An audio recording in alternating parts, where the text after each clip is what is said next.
2022 et il a été réélu le 17 novembre dernier en 2024 par toute la région de Matam qui a donné une victoire éclatante à Takoualou Sénégal sous la férule de Farba Ngom.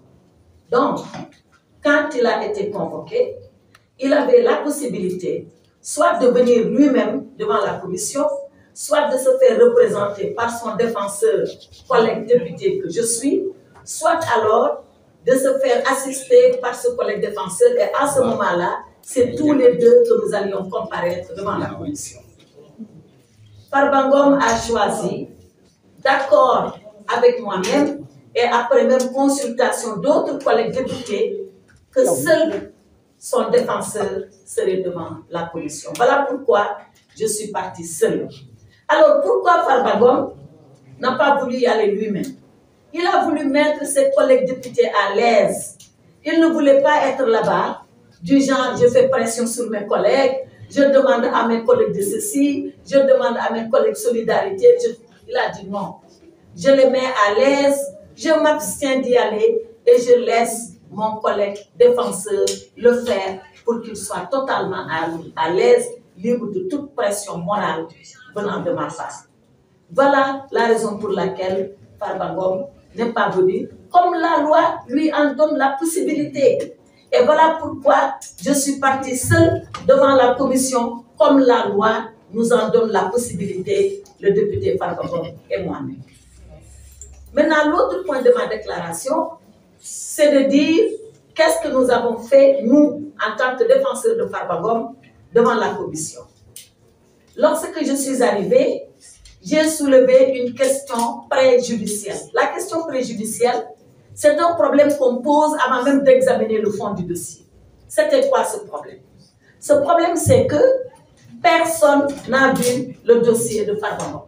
Depuis qu'on parle, on parle sur des hypothèses, on parle sur des supputations, on parle sur peut-être que, mais personne ici au Sénégal, en dehors de quelques autorités judiciaires, n'a vu le dossier de Farba Ngom. Est-ce qu'on lui reproche des coups et blessures volontaires? Est-ce qu'on lui reproche un accident de la circulation? On ne le sait pas. La seule chose qu'on sait, c'est ce que le procureur a écrit. Mais qu'est-ce qu'il y a réellement dans le dossier? On ne sait pas. Je ne dis pas que ce que le procureur a écrit est faux, mais si ce qu'il a écrit est vrai, quelle est la difficulté qu'il y a à nous donner les faits? Et je dis à la commission, donnez-moi le dossier de Farba Ngom pour que nous puissions l'étudier et nous défendre. Comment on peut se défendre sans dossier?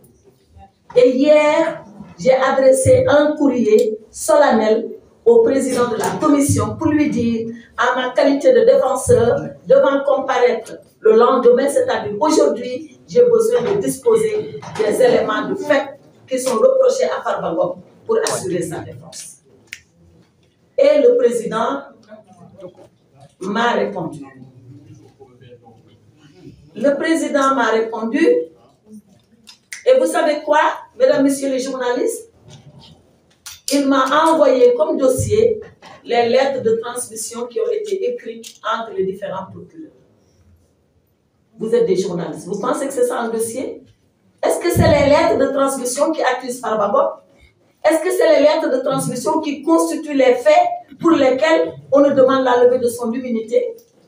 Les lettres, elles sont là. Je ne peux pas vous les révéler parce qu'elles sont estampillées confidentielles, mais c'est une lettre du parquet financier au parquet général, une autre lettre du parquet général au ministre de la Justice et enfin une dernière lettre du ministre de la Justice à l'Assemblée nationale. Voilà le dossier.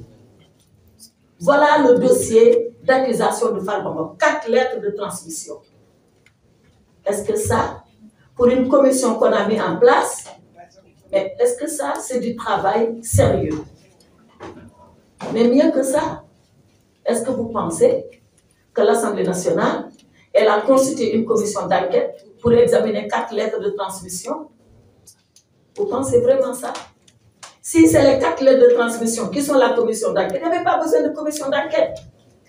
Il aurait suffi tout simplement de venir en plénière et de dire on lève l'immunité de Farba Ngom. Et j'ai décidé, en tant que défenseur de Farba Ngom, de ne pas m'associer à cette parodie de commission ad hoc. Et j'ai dit au président que si le dossier, le vrai dossier, n'est pas porté à notre disposition, que je quitterai la commission ad hoc, que je ne siégerai pas parce que je ne veux pas m'associer à une parodie de commission ad hoc. Ce n'est pas ce qu'on appelle une commission ad hoc. C'est vrai, certains de mes collègues m'ont dit, oui, on n'est pas la justice, oui, on ne doit pas qualifier les faits. D'accord, mais entre ne pas qualifier les faits et connaître les faits, mais il y a quand même une différence. Moi, je veux seulement connaître des faits. C'est vrai qu'il appartient au parquet de les viser. Il appartient à un juge de les qualifier. Mais moi, il me revient le devoir de connaître ces faits-là. Eh bien, l'Assemblée, la commission ad hoc a refusé qu'on connaisse de ces faits. Parce que je leur ai dit, si nous devons faire un travail sérieux, non pas pour Farba Ngom, mais pour chaque député qui pourrait être confronté à une main levée, à une levée de son immunité, mais il faudrait arrêter un principe de procédure. Le principe de procédure, c'est que la justice, qui est un pouvoir indépendant, mais qui n'est pas au-dessus de l'Assemblée nationale, qui est également un pouvoir qui est le pouvoir législatif, qui est un pouvoir fort, qui est un pouvoir indépendant, par respect pour ce pouvoir, par respect pour la séparation des pouvoirs, par respect pour l'autonomie du pouvoir législatif, le judiciaire devrait pouvoir dire aux députés, pour lever l'immunité de votre collègue, voilà au minimum les faits que je voudrais porter à votre connaissance. Mais pas 4 lettres de transmission pour faire un dossier ad hoc. Voilà pourquoi je n'ai pas voulu m'associer